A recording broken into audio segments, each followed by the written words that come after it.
Assalamualaikum warahmatullahi wabarakatuh. Alhamdulillahi rabbil alamin. Wabihi nasta'inu ala umurid dunya waddin. Wassalatu wassalam ala ashrafil anbiya wal mursalin Sayyidina Muhammadin wa ala alihi wa sahbihi ajma'in. Amma ba'd. Para pemirsa PIK TV dimanapun Anda berada, alhamdulillah, pada pagi hari ini kita dapat berkumpul kembali dalam keadaan sehat walafiat dalam acara Dialog Santri Pesantren Ilmu Al-Quran bersama pengasuh kita Syekhuna Kiai Haji Lutfi Basori, mata'anallah bituli hayatihi syarifah. Marilah kita gunakan waktu kita sebaik-baik mungkin agar kita mendapatkan ridho dari Allah Subhanahu wa Ta'ala, sehingga ilmu yang kita dapatkan nanti menjadi ilmu yang barokah, ilmu yang bermanfaat, serta menambah keimanan dan ketakwaan kita kepada Allah Subhanahu wa Ta'ala. Salawat serta salam tidak lupa kita haturkan kepada baginda kita Nabi besar Nabi Muhammad sallallahu alaihi wasallam, karena beliaulah kita tahu mana yang hak dan mana yang batil, dan semoga kelak kita mendapatkan syafaat beliau di hari kiamat. Amin ya rabbal alamin. Assalamualaikum Pak Kiai. Waalaikumsalam warahmatullahi wabarakatuh. Kaifa halukum? Alhamdulillah bikhair wa afiyah. Alhamdulillah, senang rasanya berjumpa dengan Pak Kiai pada pagi hari ini. Alhamdulillah. Semoga acara kita pada pagi hari ini menjadi acara yang barokah dan manfaat bagi umat Islam. Amin ya rabbal alamin. Dan juga semoga Pak Kiai selalu dilindungi, diberi kesehatan, serta dipenuhi hajat-hajatnya oleh Allah Subhanahu wa Ta'ala. Ya Rabb, amin. Pak Kiai, saya ingin bertanya. Baik. Semisal ada seseorang yang bermakmum kepada imam yang bacaan Al-Fatihahnya secara makharijul huruf dan kaidah-kaidah tajwid yang benar tidak memenuhi kaidah tajwid, itu bagaimana Pak Kiai? Pertanyaannya, ini masalah sholat berjamaah ya, yang kebetulan imamnya itu dalam saat membaca surat Al-Fatihah yang termasuk syarat sah rukunnya sholat gitu ya, baca surat Al-Fatihah, ternyata imamnya itu tidak fasih gitu ya, gak fasih, apakah jamaah sholatnya itu sah? Itu pertanyaannya. Begini ya, di dalam pembacaan surat Al-Fatihah ini tentang sholat ini, maka kesalahan itu ada dua. Kalau kesalahannya di dalam membaca surat Al-Fatihah itu tidak sampai merubah arti, gitu ya. Contohnya misalnya matnya kurang panjang, gitu ya, atau matnya terlalu panjang, tapi tidak merubah arti, maka sholatnya tetap sah.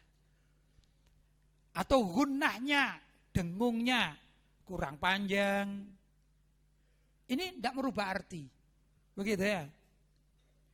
Saya contohkan apa ya, kalau dalam surat Al-Fatihah itu matnya misalnya, seharusnya orang membaca mat tobi'i itu 2 harokat atau 1 huruf.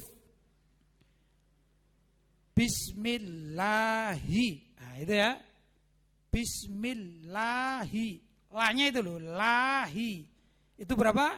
2 harokat atau 1 huruf. Terus dia baca terlalu panjang.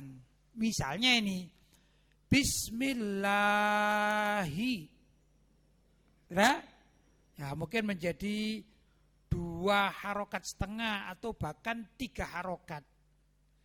Tapi ini tidak merubah arti, ya, maka tidak batal sholatnya. Sudah? Guna itu misalnya inna, kan gitu ya.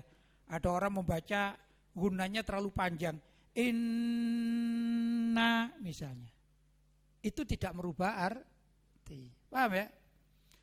Tapi kalau kesalahannya itu sampai merubah arti karena membaca hurufnya itu salah. Contoh misalnya, waladhdallin pakai dot. Ya, dia baca salah walat tolin, dotnya dibaca to, itu salah, merubah arti. Ya. Atau tidak begitu. Dotnya dibaca sin, walas solin misalnya. Sot atau sin ya. Walas salin atau walas solin gitu. Merubah arti. Maka sholatnya batal. Baik imamnya maupun makmumnya wajib mengulang. Begitu ya. Jelas gambarannya? Baik. Pak Kiai, apakah sholat sunnah rawatib, sholat sunnah duha itu tetap disunahkan bagi orang-orang yang bepergian jauh atau musafir?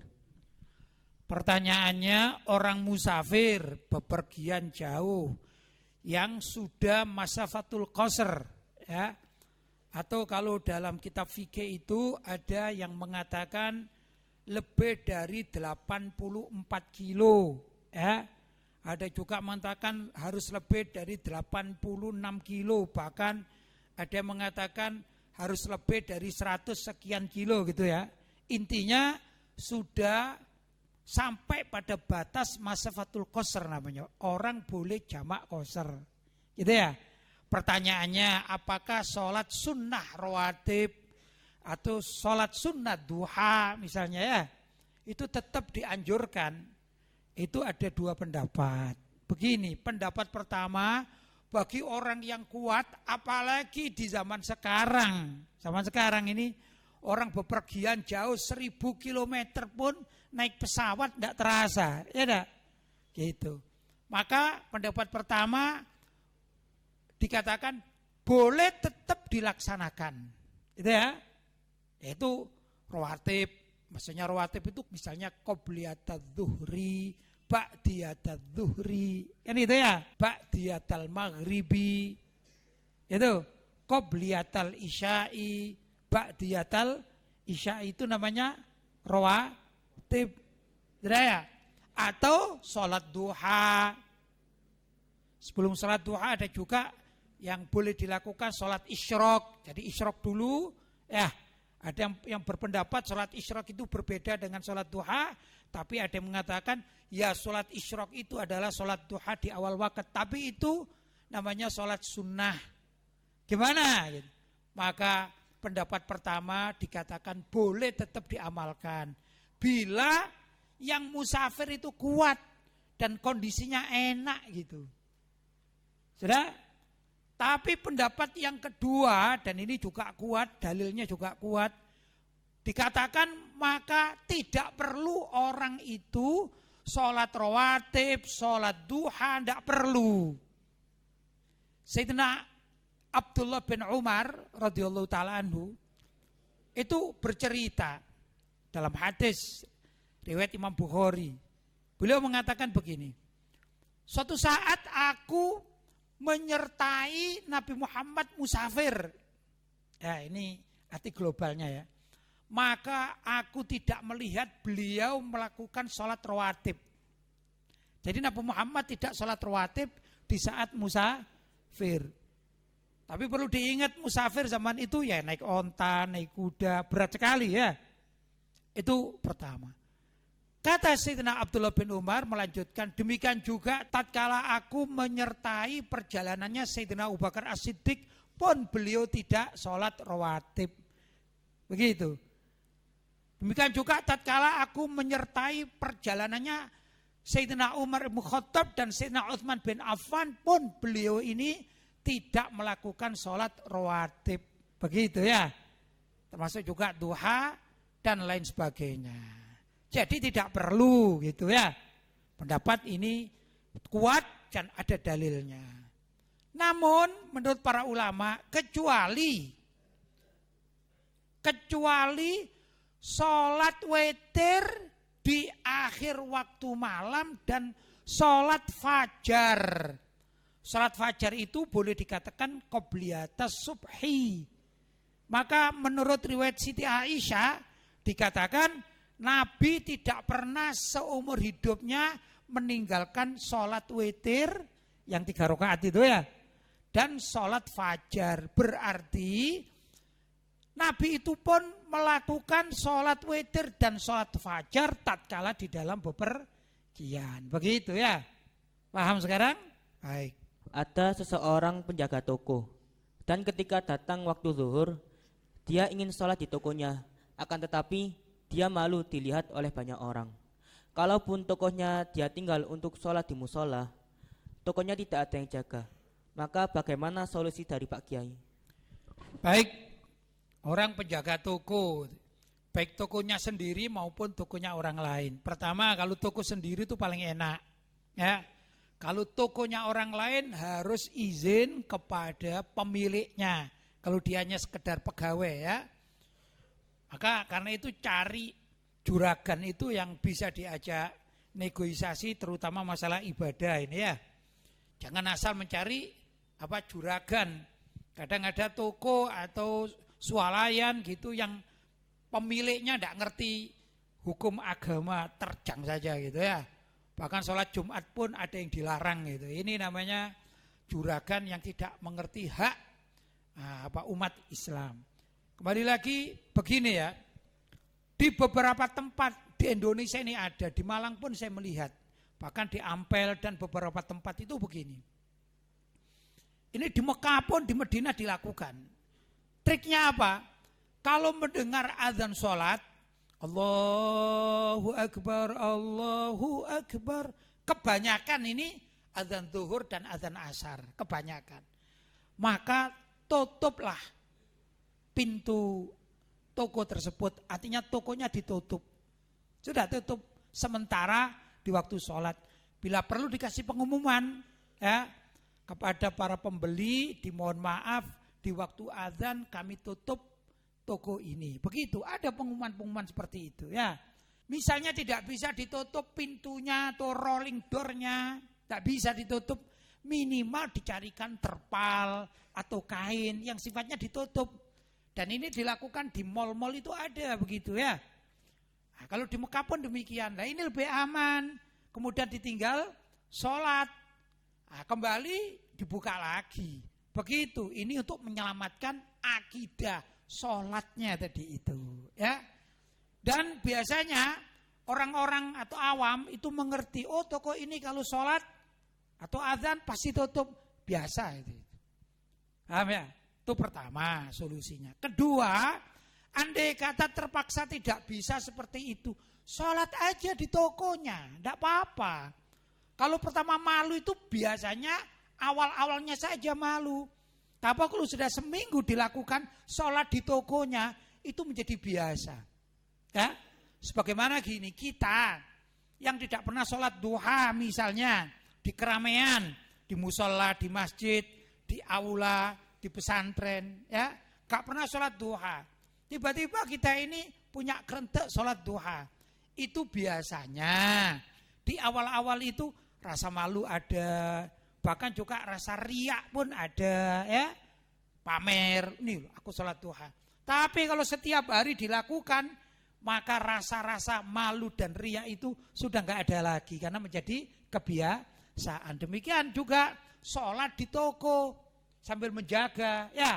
Dan masyarakat yang semula melihat, tapi karena ini dilakukan tiap hari, biasa-biasa saja. Ya, maka perlu rasa malu atau rasa riya itu dilawan dengan membiasakan diri. Ini juga boleh, jelas. Tapi kalau dia ini pegawai, maka perlu minta izin dengan cara yang baik kepada pemilik toko agar tidak terjadi fitnah. Pamit, Pak, Bu, juragan, saya kalau waktunya sholat, mohon saya akan melaksanakan sholat begitu sebagai umat Islam yang benar ya. Tampakkan keislaman itu walaupun kepada juragannya. Fakulu syahadu bi anna muslimun. Nah, fakulu katakanlah isyhadu, saksikanlah bi anna muslimun bahwa aku ini orang Islam. Kalau waktunya azan ya aku harus sholat begitu ya. Panggilan azan ke masjid, kalau bisa ke masjid aku ke masjid. Kalau enggak aku sholat di tempat sini. Begitu seorang muslim.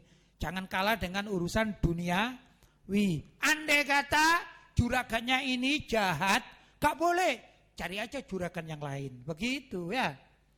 Baik. Pak Kiai, apakah ada dalam Islam yang menghakimi bahwa masjid itu menjadi panas ketika dipijak oleh pezina, yang dimana pezina itu sholat di dalam masjid tersebut. Masjid didatangi oleh orang yang berdosa besar, penzina, pemabuk gitu ya, dan lain sebagainya. Bagaimana? Boleh apa tidak? Itu satu. Kedua, apakah masjid jadi panas itu? Nah, itu saya hoax itu ya, nggak ada gitu. Justru orang yang habis bermaksiat, entah itu dosa kecil maupun dosa besar, kalau mau tobat ini sebaiknya tobatnya di masjid. Setelah tobat di masjid, dia melaksanakan ibadah sholat dan iktikaf di situ. Mohon ampun, ini lebih menarik jiwanya untuk cepat bertobat. Bukan dapat ditutup, akhirnya nggak ada orang tobat. Ini salah konsep namanya ya. Kalau masjid ditutup untuk orang yang ingin bertobat dari para pelaku dosa besar. Yang tidak boleh itu misalnya berjudi, itu kan haram. Ternyata ada orang penjudi, 2-3 orang masuk di masjid, kemudian berjudi di masjid. Ini perlu diusir ini. Ya, perlu diusir oleh masyarakat. Kenapa? Dia berjudi di masjid atau minum khamr. Ya, saya pernah dapat laporan itu ada beberapa orang minum arak, minum bir. Tuh, kalau saya ada di situ, saya usir. Beda kalau orang itu bilang saya mau tobat, kemudian dia masuk masjid. Ini beda kasusnya. Maka yang terbaik orang bertobat itu justru di mana? Di dalam masjid dan dibimbing oleh orang alim atau orang yang mengerti agama. Begitu mestinya ya. Baik. Pak Kiai, di zaman sekarang kita bisa membaca kitab-kitab para salafun saleh dari handphone. Bahkan Al-Quran sendiri bisa kita baca dari handphone juga. Pertanyaannya, apakah sama pahala orang yang membaca Al-Quran dari handphone dengan orang yang membaca Al-Quran dari mushafnya secara langsung? Baik, pertanyaannya ini terkait dengan aplikasi Al-Quran di HP atau handphone ini ya. Boleh atau tidak boleh? Jawabannya boleh. Membaca Al-Quran dengan media apapun itu boleh. Termasuk dengan media HP atau handphone. Cuman ada bedanya memperlakukan handphone dengan mushaf. Kalau mushaf yaitu Quran yang dicetak, itu kalau kita memegangnya wajib berwudu, begitu ya. Tapi kalau handphone itu tidak, hanya saja tatkala membuka aplikasi Al-Qur'annya, maka ulama kontemporer yang hidup di zaman sekarang, karena di zaman Imam Nawawi pun tidak ada handphone kan ya. Nah, itu menganjurkan agar orang yang membaca Al-Qur'an lewat aplikasi handphone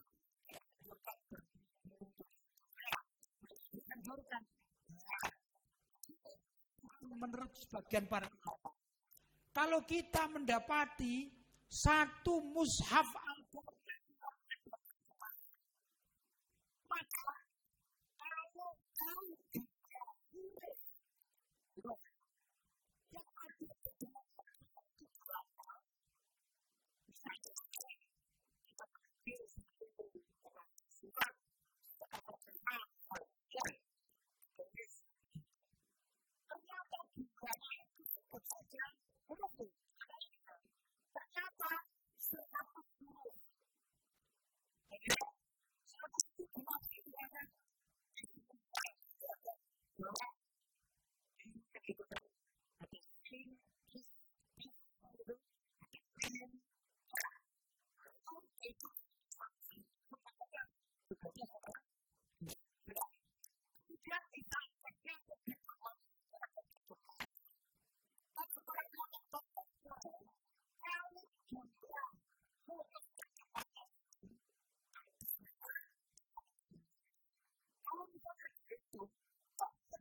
maka lebih cocok.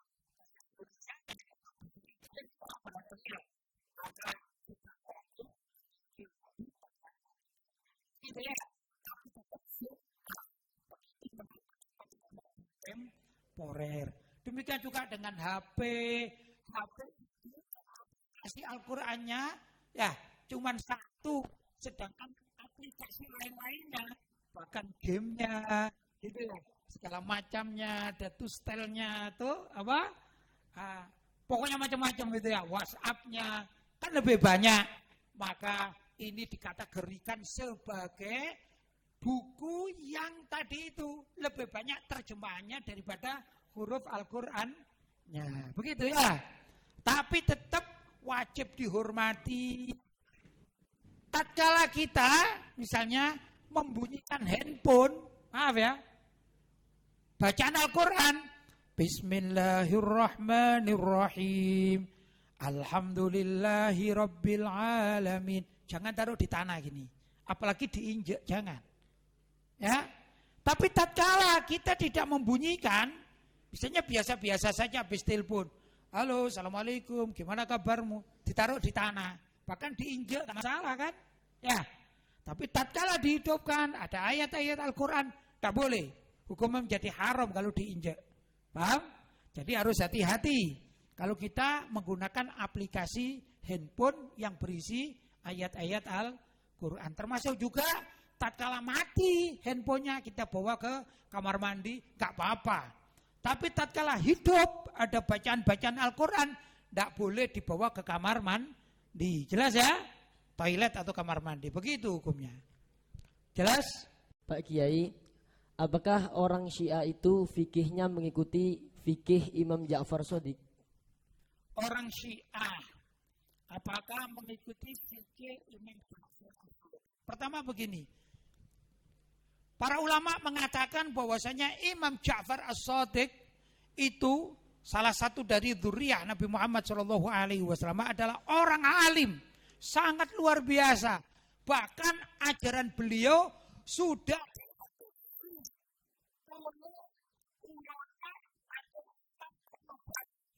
itu Imam Hanafi, Imam Maliki, Imam Syafi'i dan Imam Hambali.